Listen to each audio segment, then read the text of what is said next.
वक्त हो चुका है आपके पसंदीदा शो दृश्यम का, जिसमें आज हम आपको खोजकर दिखा रहे हैं देवभूमि उत्तराखंड के पर्वतों से पुराणों की एक बहुत बड़ी कहानी। स्कंद पुराण में जिस जगह को गणपति यानी भगवान गणेश का जन्मस्थान बताया गया है, उस जन्मस्थान का पहला दृश्यम आज आपके सामने आ रहा है।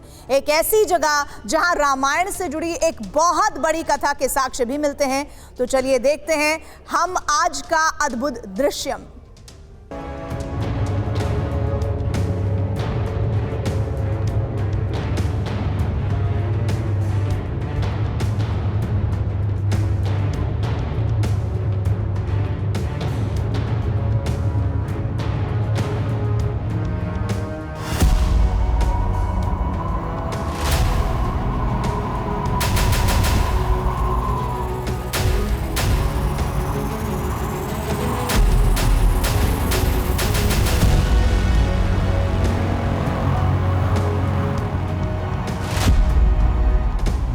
हम उत्तराखंड में थे।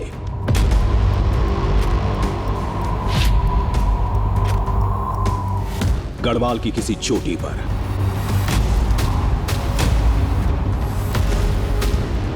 तलाश रहे थे एक दुनिया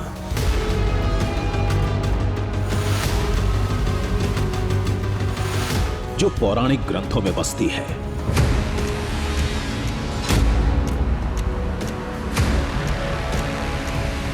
लेकिन उसकी निशानियां आज भी मिलती हैं 12,000 फीट से भी ज्यादा ऊंचाई पर।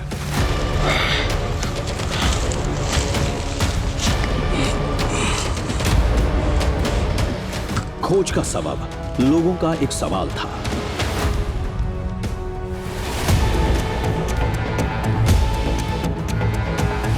श्री गणेश की जन्मभूमि कहां है?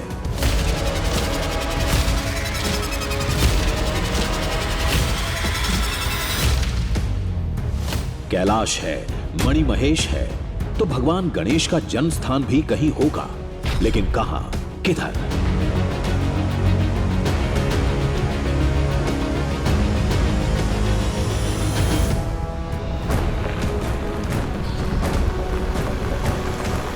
सवाल का जवाब तलाशते हम पहुंचे उत्तराखंड में, उत्तरकाशी के एक छोटे से गांव अगोड़ा में।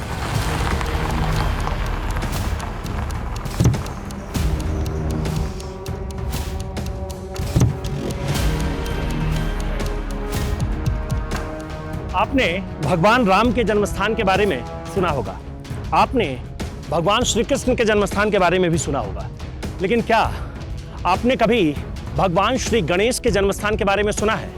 नमस्कार, मैं हूं आकाश वत्स।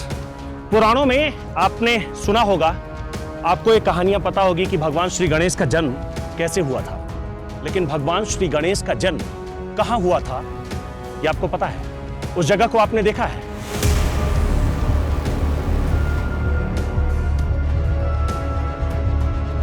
आज दृश्यम में हम उसी जगह पर चलेंगे जिस जगह पर भगवान श्री गणेश का जन्म हुआ था। कहते हैं कि उस जगह के आसपास और भी कई सारी ऐसी जगहें हैं जिसमें बहुत सारी कहानियां हैं।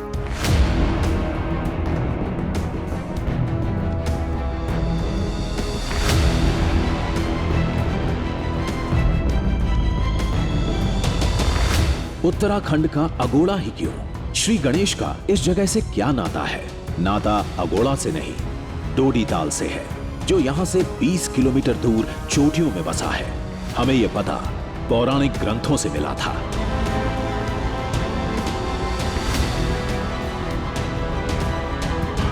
स्कंद पुराण के केदारखंड के मुताबिक श्री गणेश की जन्मभूमि डुंडिसर है। गरुड़ पुराण में भी डुंडिसर का जिक्र मिलता है। उत्तराखंड में उत्तरकाशी के अगोड़ा से 20 किलोमीटर दूर डोडी ताल नाम की जगह है। माना जाता है कि डोडी ताल ही पौराणिक काल का डुंडिसर है।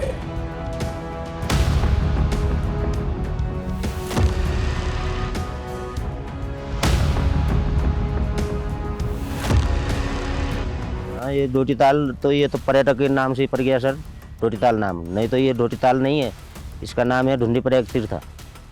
तीर्थ के नाम से यह गणेश भगवान का जन्मभूमि है। इसके अंदर 5 हाथ लंबा शिवलिंग बता रहे हैं जो केदारखंड है, केदारखंड का 387वां पेज में यहाँ का वातावरण पूरा लिखा हुआ मिलेगा आपको।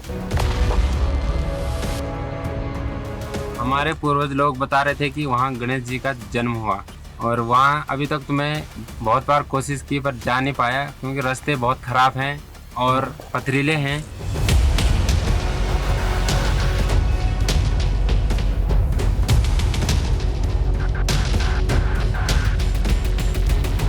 तो तैयार हो जाइए एक रोमांचक और साहसिक सफर के लिए, क्योंकि उत्तराखंड की ऊंची चोटियों से खोज कर ला रहे हैं हम श्री गणेश की जन्मभूमि का सबसे पहला दृश्य।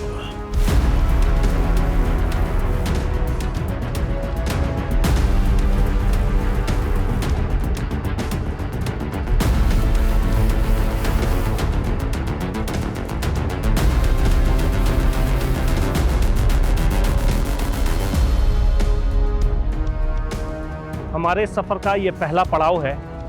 हालांकि गांव ये ज़रूर है, छोटे छोटे घर हैं, झोपड़ियां हैं, लेकिन यहाँ लोग नहीं रहते हैं। लोगों ने यहाँ रहना छोड़ दिया है।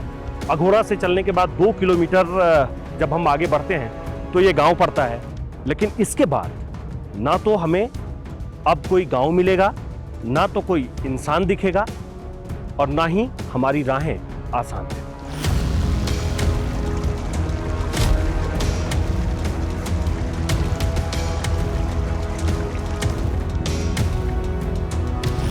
हमें पता था किसी पौराणिक जगह को खोजना इतना आसान होता तो ये कहानी हर किसी की जेब में होती, लेकिन गांव वालों और उत्तराखंड के चंद ट्रेकर्स के अलावा भगवान गणेश की उस जन्मभूमि के बारे में कोई नहीं जानता।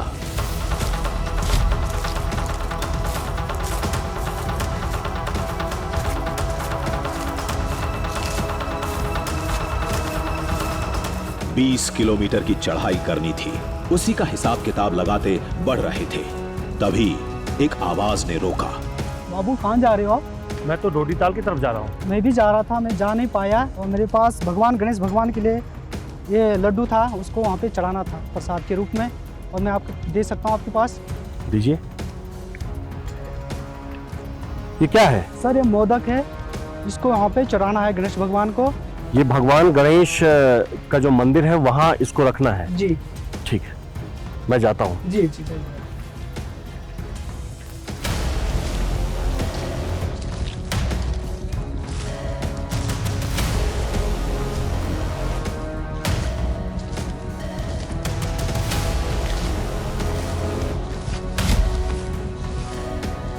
हमारे लिए ये राह नई थी।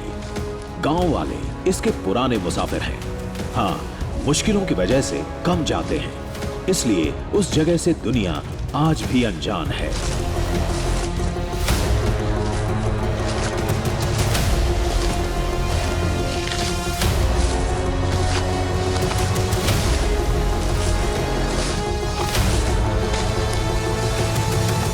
रास्ते का अनुमान लगाना कठिन था, हर मोड़ अप्रत्याशित था, कभी खुद को संभालना मुश्किल था।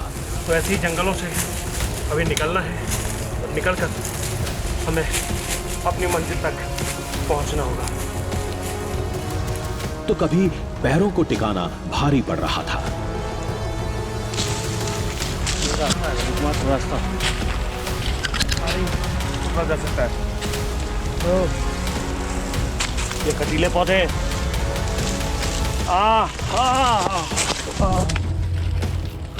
अब तक हमने जितना भी सफर तय किया है उसमें सबसे फिसलन वाली जगह यही है।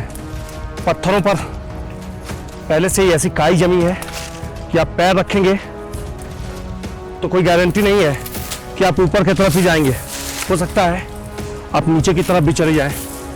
गांव वालों से हमारा एक ही सवाल था, डोडीताल ही भगवान गणेश का जन्म स्थान है, पक्के तौर पर ये कैसे कह सकते हैं?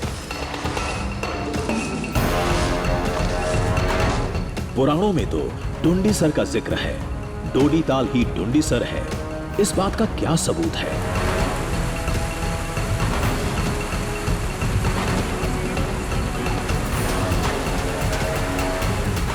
तो लोगों ने कहा, एक नहीं कई सबूत हैं। पहले आप डोडीताल पहुंचिए, सारे सबूत खुद मिल जाएंगे।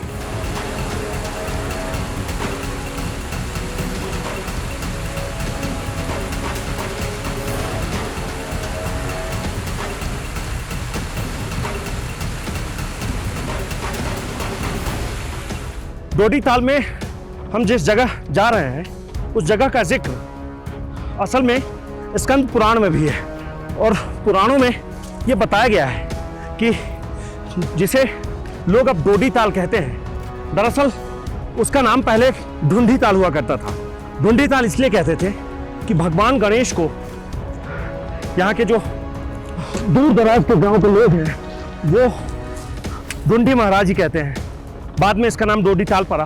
तो डोडीताल में सिर्फ भगवान गणेश की कहानी नहीं है, माता पार्वती की कहानी भी है, भगवान शंकर की कहानी भी है, और कहानी ऐसी है जिसका जिक्र सिर्फ पुराणों में है, जिसका जिक्र आपने अब तक बड़े बुजुर्गों के मुंह से सुना ही होगा।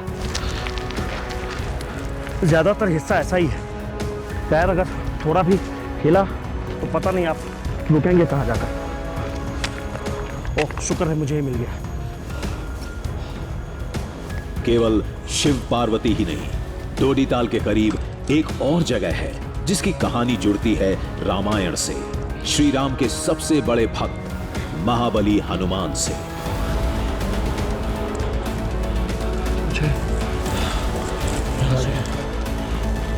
अजय, अजय,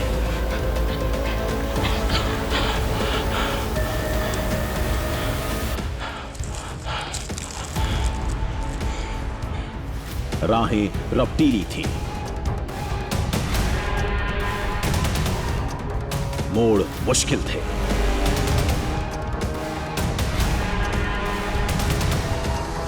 लेकिन हम हर हालात से निपटने की तैयारी करके निकले थे।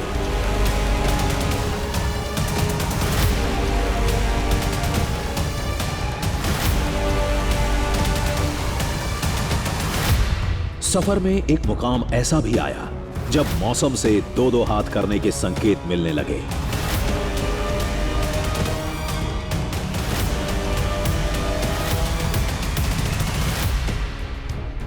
ये झील का एक हिस्सा है और ये पूरा, ये देखिए, ये सब जम गया है, और इन हिस्सों से पहले बिल्कुल ऐसे झरने के स्टाइल में यहाँ से जो पानी आता था वो पूरा जम चुका है। और ऐसे जब आप करते हैं तो पता चलता है कि ये किस तरीके से जमा हुआ है। पानी का एक बूंद भी ऊपर से नीचे नहीं आ रहा है, लेकिन ये इस बात की ये भी गवाही है कि जैसे जैसे हम ऊपर चढ़ते जाएंगे वैसे वैसे हमारे लिए चुनौतियां और भी बढ़ने वाली है।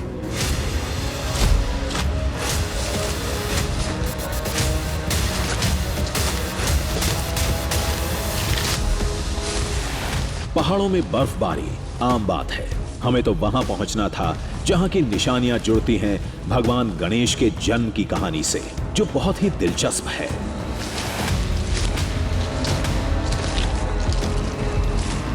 शिव पुराण में लिखा है, देवी पार्वती ने उपटन से एक पुतला बनाकर उसमें जान डाल दी, फिर किसी को अंदर नहीं आने की हिदायत देते हुए उस बालक को प्रहरी बनाकर स्नान करने चली गई। संयोग से भगवान शिव वहां पहुंचे तो बाल गणेश ने उन्हें अंदर जाने से रोका। नाराज महादेव ने गणेश जी पर त्रिशूल से वार किया। अपने बालक का कटा सिर देखकर मां पार्वती नाराज हो गईं। फिर शिव जी ने हाथी का मस्तक लगाकर बाल गणेश को जीवन दान दिया था।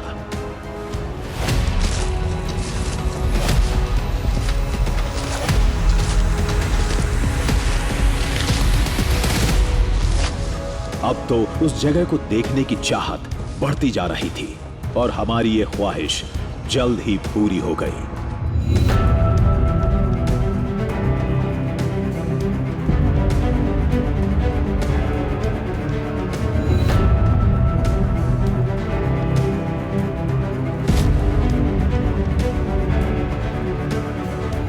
उत्तराखंड की जिस चोटी को भगवान गणेश का जन्म स्थान बताया जाता है,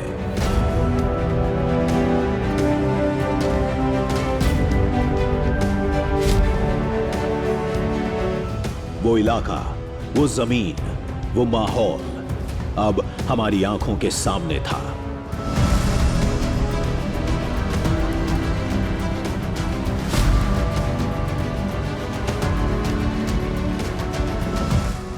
वाह, पहुंच गए हम।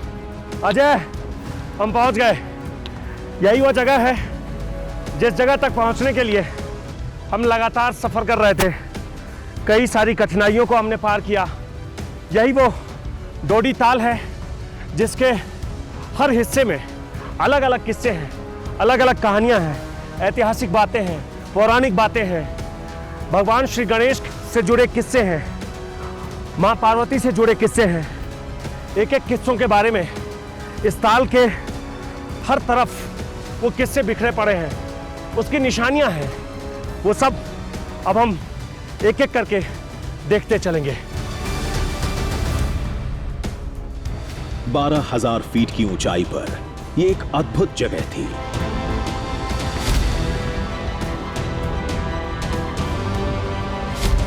एक बड़ा कुंड,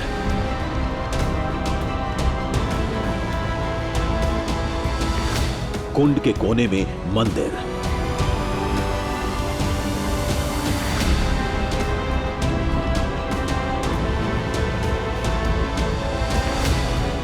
चारों तरफ फैला घना जंगल,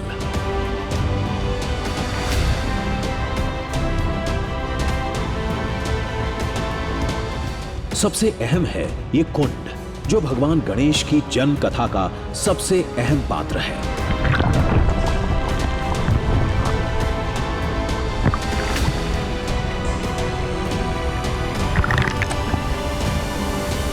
डोडी ताल का ये वही हिस्सा है जिस हिस्से को लेकर अभी भी कहा जाता है कि मां पार्वती इसी हिस्से में स्नान करती थी।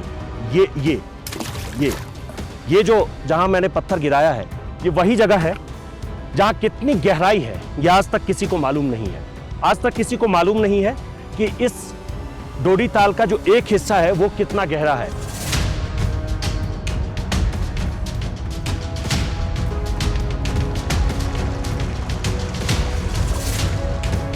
इस जगह का जिक्र कई पुराणों में है। ऐसे में यही माना जाता है कि पौराणिक काल में यह जगह कैलाश पर्वत का हिस्सा रही होगी।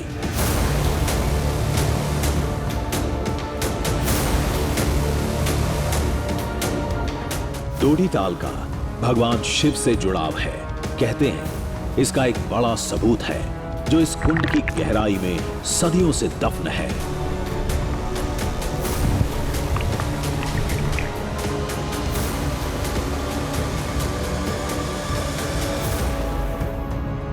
डोडी ताल के जितने हिस्से हैं, इसके उतने ही किस्से हैं। एक किस्सा डोडी ताल के ठीक बीच वाले हिस्से का है। ये वही हिस्सा है जिस हिस्से की गहराई कितनी है इसका अंदाजा किसी को नहीं है। कहते हैं कि धार्मिक रूप से इसका काफी वर्णन किया गया है कि उसी हिस्से में, ठीक बीच वाले हिस्से में, जहां आपकी नजर जा रही होगी इस ताल के ठीक बीच वाले हिस्से में, कहते हैं कि वहां एक शिवलिंग है। उस शिवलिंग का काफी वर्णन किया गया है, लेकिन शिवलिंग की सच्चाई क्या है, शिवलिंग की लंबाई कितनी है, इसके बारे में किसी को नहीं पता।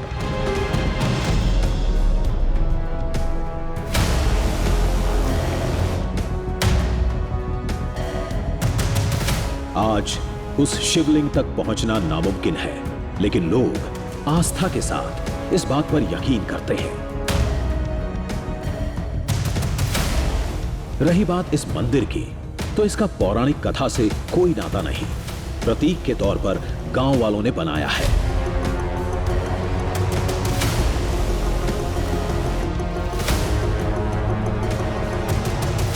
ये साल में केवल 3 महीने ही खुलता है।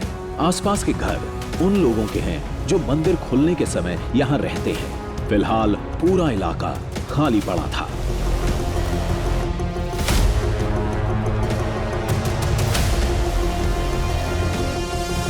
ये वेद पुराणों में बसी उस दुनिया का दृश्यम था जिसे बहुत कम लोग जानते हैं, लेकिन हम इसे खोजने में कामयाब रहे।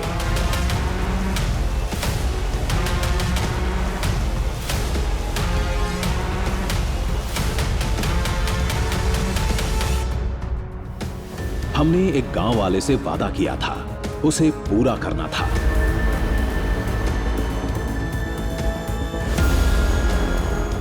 डोडी ताल के उस मंदिर में हम पहुंच गए हैं जहां के लिए हम रवाना हुए थे, और यहां आते वक्त हमारे हाथ में किसी ने एक प्रसाद का डब्बा दिया था, भगवान गणेश के लिए मोदक। ये मोदक कुछ टूट गए हैं, लेकिन कुछ मोदक ऐसे हैं जो बिल्कुल सही हैं, और ये किसी की आस्था का सवाल है, तो ये मैं यहाँ रख देता हूँ।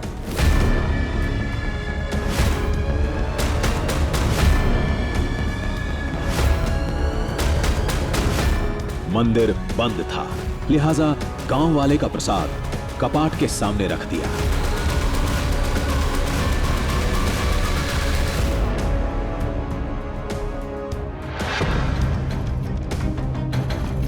यहां से हमारा एक नया सफर शुरू होगा, एक नई कहानी, कुछ नई निशानी और एक नई मंजिल।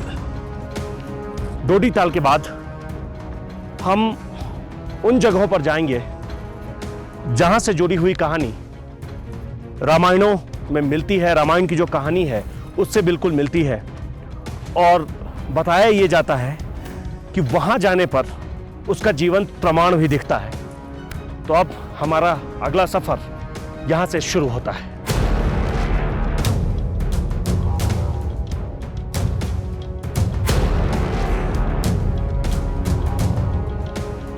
पौराणिक ग्रंथों में कथा का सिलसिला कभी नहीं थमता, एक खत्म होती है तो दूसरी शुरू हो जाती है। डोडी ताल भी दो कहानियों के बीच की कड़ी है। एक से रूबरू हो चुके थे, दूसरे की तलाश में निकलना था, लेकिन ढलते दिन ने रुकने का इशारा किया।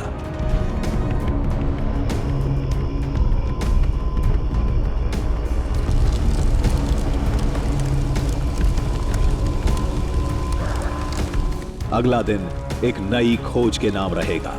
फिलहाल तो आराम करने का वक्त था।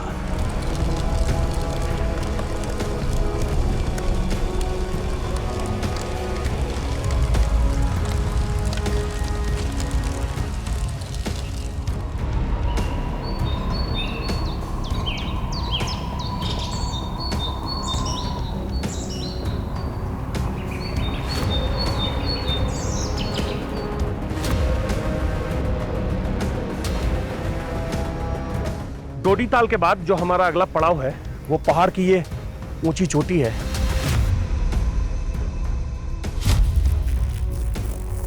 कहते हैं कि जब आप वहां पहुंच जाएंगे तो वहां से रामायण काल की एक कहानी दिखती है। वो कहानी क्या है, आगे।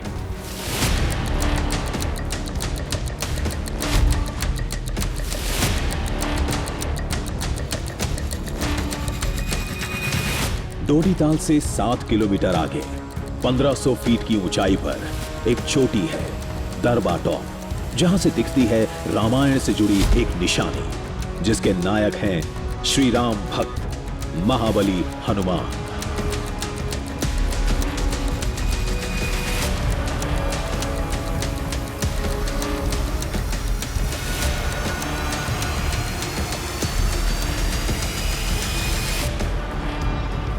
जहां हम जा रहे हैं असल में वहां से वो जगह दिखती है जिसका सीधा संबंध रामायण से है। आपने वो कहानी सुनी होगी कि रावण ने भगवान हनुमान के पूंछ में आग लगा दी थी। उसके बाद भगवान हनुमान ने लंका को जला दिया था, लेकिन उसके बाद हनुमान जी ने अपने पूंछ में लगी आग को कहाँ बुझाई, ये आपको मालूम है? नहीं, आइए मेरे साथ आइए। बहुत संभल कर करना होगा। ओ,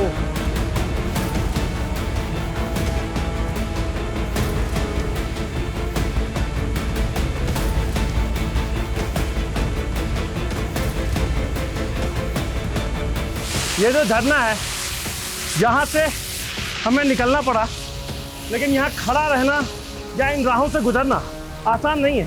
ये हमारे रास्ते में एक पड़ाव भर है, लेकिन ये पानी की गति और पानी जिस तरीके से भी ठंडा है, बिल्कुल ये ग्लेशियर का पानी है। आप ऐसे समझिए ये ग्लेशियर पिघला है और ये वो पानी है, आप ठंड का अंदाजा नहीं लगा सकते।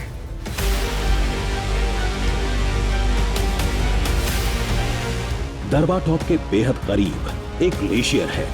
कहते हैं महाबली ने उसी जगह पर अपनी पूंछ की जलन शांत की थी। आज उस ग्लेशियर को बंदर पूंछ के नाम से जानते हैं।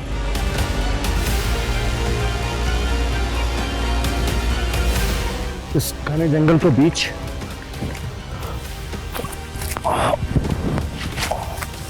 बर्फबारी भी हुई है। इधर लगता है हम बिल्कुल दरबा टॉप के करीब आ गए हैं। यहाँ इस जंगल में बहुत सारी परेशानियां हैं, बहुत सारी चुनौतियां हैं, लेकिन हमारी अपनी जिद है। हम आपको वो दृश्यम जरूर दिखाएंगे जिसके लिए हमने एक लंबा सफर तय किया है। वहां पहुंचना आसान नहीं है, बर्फबारी भी हुई है, जंगल भी घना है। इन जंगलों में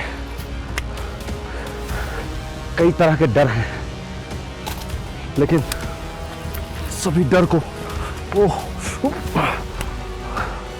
पार करते हुए हम दरबा टॉप तक पहुंचेंगे, जहां जाने में अभी कुछ और वक्त बचा है, लेकिन अब बहुत दूर नहीं है। हम लगभग करीब करीब पहुंच गए हैं। यही वो रास्ता है।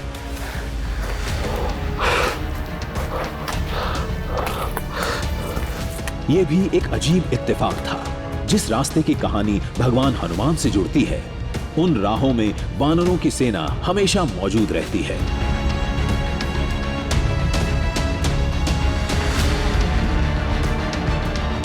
इस सफर में एक ऐसा मोड़ भी मिला जिसे डोडी ताल की सबसे अहम निशानी बताई जाती है।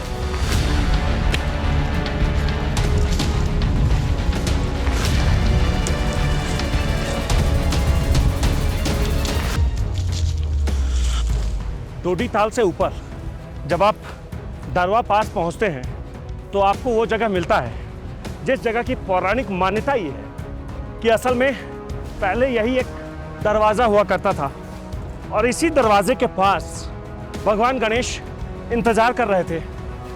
और नीचे डोडी ताल में उनकी माँ पार्वती स्नान कर रही थी, और यहीं पर भगवान शंकर पहुंचते हैं। उनसे भगवान गणेश की बातचीत होती है और यहीं पर उनका गर्दन काट दिया गया था। ऐसी पौराणिक मान्यता है, ऐसा लोग दावा करते हैं। और जब आप इसको गौर से देखेंगे तो इसका जो शेप बना हुआ है, जो आकार है, वो भी बिल्कुल गर्दन की ही तरह है। और शायद इसीलिए लोग इस जगह को दरवा पास के नाम से बुलाते हैं।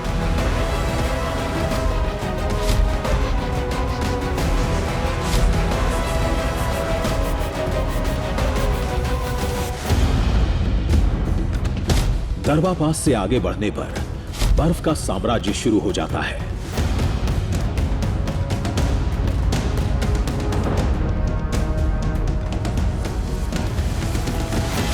बर्फ के पहाड़ करीब आते जा रहे थे।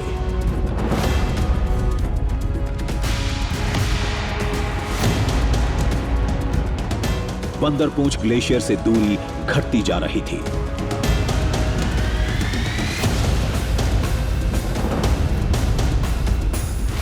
एक बहुत बड़े दृश्यम से हम चंद कदमों की दूरी पर थे।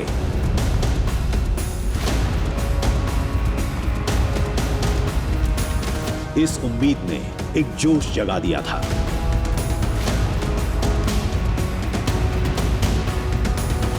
तभी पहाड़ों के पीछे बर्फ से लदी एक चोटी दिखी।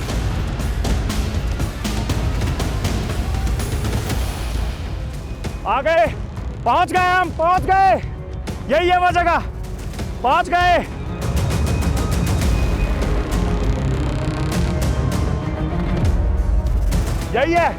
यही है वो जगह।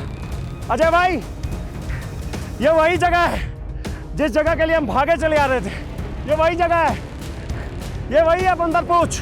पहुंच गए हम।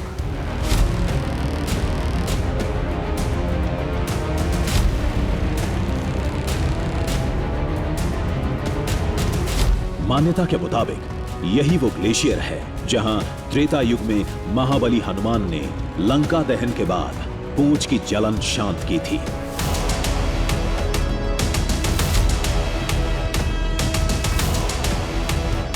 इस जगह से उस चोटी की साफ झलक मिलती है। ये जो पूरा इलाका है और इस इलाके के पीछे जो बंदर पूंछ की कहानी हमने आपको बताई, वो 12 किलोमीटर लंबा ग्लेशियर है।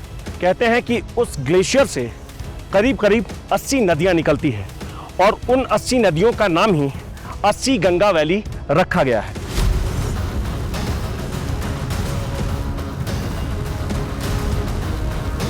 ये सारी नदियां एक एक करके उत्तराखंड के अलग अलग इलाकों में जाती है और लोग फिर उसे अलग अलग नाम से पहचानते हैं, अलग अलग नाम से उन नदियों को जानते हैं। लेकिन इस इलाके में खड़ा होना वाकई में इतना चुनौतीपूर्ण है कि यहाँ हवाएं इतनी तेज चलती है, हवाएं इतनी बर्फीली होती है कि ठंड से आप दिन में कुल्फी बन जाएं।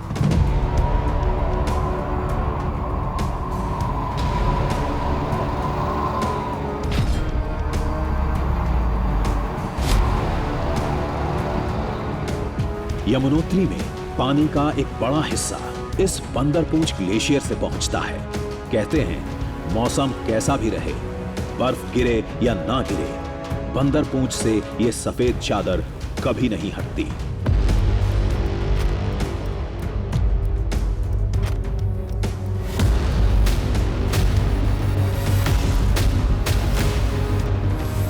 बंदरपूंछ से हमने डोडीताल वापसी की राह पकड़ी।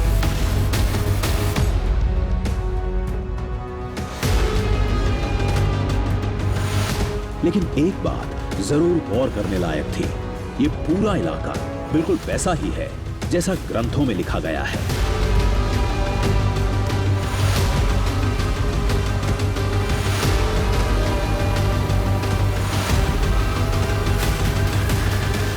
कहानी और निशानी का तालमेल किसी को भी हैरत में डाल सकता है। चढ़ना जितना मुश्किल है उतना ही मुश्किल है उतर पाना। यही रास्ता है जिस रास्ते से आप बाहर निकल सकते हैं और अपनी मंजिल तक पहुंच सकते हैं। लेकिन क्या पता था, सफर का सबसे बड़ा हैरत अंगेज मोड़ हमारा नीचे इंतजार कर रहा था।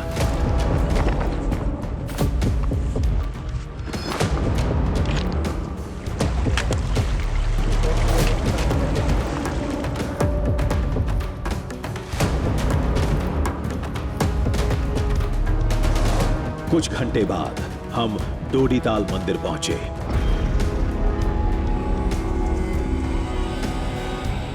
थकान हावी थी, लिहाजा आराम करने मंदिर की चौखट पर पहुंचे।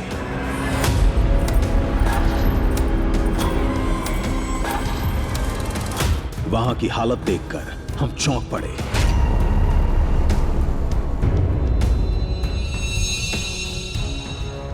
प्रसाद का डिब्बा खुला था।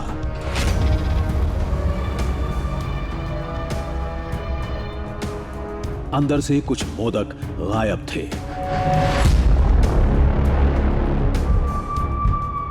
अरे ये खुला हुआ है, ये तो खुला हुआ है। अजय, इसमें मोदक भी नहीं है, ये गायब है। जब मैं यहां आ रहा था तो कुछ ऐसे मोदक थे जो इसमें टूट गए थे और कुछ ऐसे मोदक थे जो बिल्कुल ठीक थे। मैंने इस डब्बे को बिल्कुल वैसे ही रख दिया था, लेकिन अब मैं यहाँ वापस लौटने के बाद ये देख रहा हूँ कि इसमें जो टूटे हुए मोदक थे वो वैसे ही हैं, लेकिन जो सही सलामत मोदक थे वो नहीं है।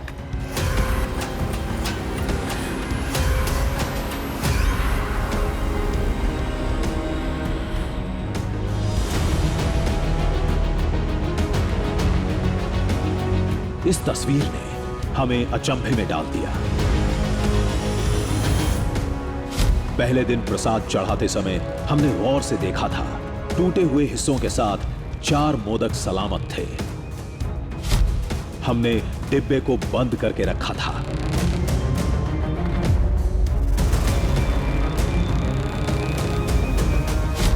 दूसरे दिन जब हम बंदरपूंछ से वापस लौटे तो डिब्बा खुला हुआ था और 4 मोदक भी गायब थे। फर्क साफ दिख रहा था।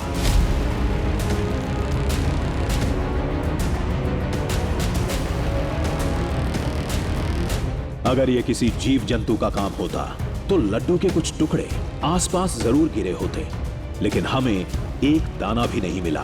फिर किसका काम होगा? यहां तो कोई रहता भी नहीं था। जब मैं यहाँ लौटा हूँ तो मंदिर बिल्कुल वैसे ही बंद है, वैसे ही सामने ये कुछ बर्फ की चादर सी दिख रही है, आसपास कोई नहीं दिख रहा है। कोई है? कोई है? नहीं, इधर भी नहीं है। कोई है? कोई है?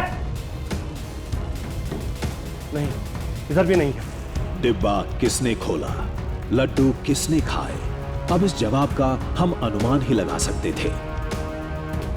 यहां इंसानों का आना जाना ना के बराबर है। हो सकता है किसी जानवर ने इसे खा लिया हो सकता है किसी जानवर ने इसे नष्ट किया हो सकता है कोई आसपास के लोग आए हो, उन्होंने ऐसा किया हो। लेकिन मैंने जो देखा है ये बहुत ही हैरान करने वाला है।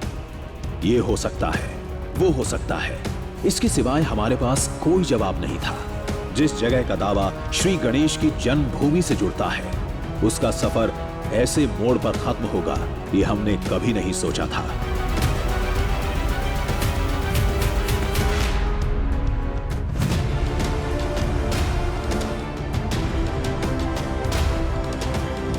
दृश्यम का ये सफर भले कई सवालों के साथ खत्म हुआ,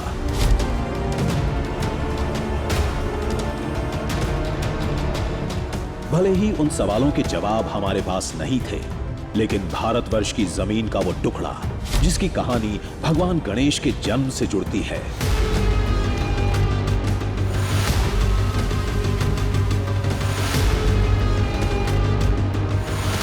जिसका वर्णन पौराणिक ग्रंथों में मिलता है, उसका दृश्यम पहली बार दुनिया के सामने लाने में सफल रहे।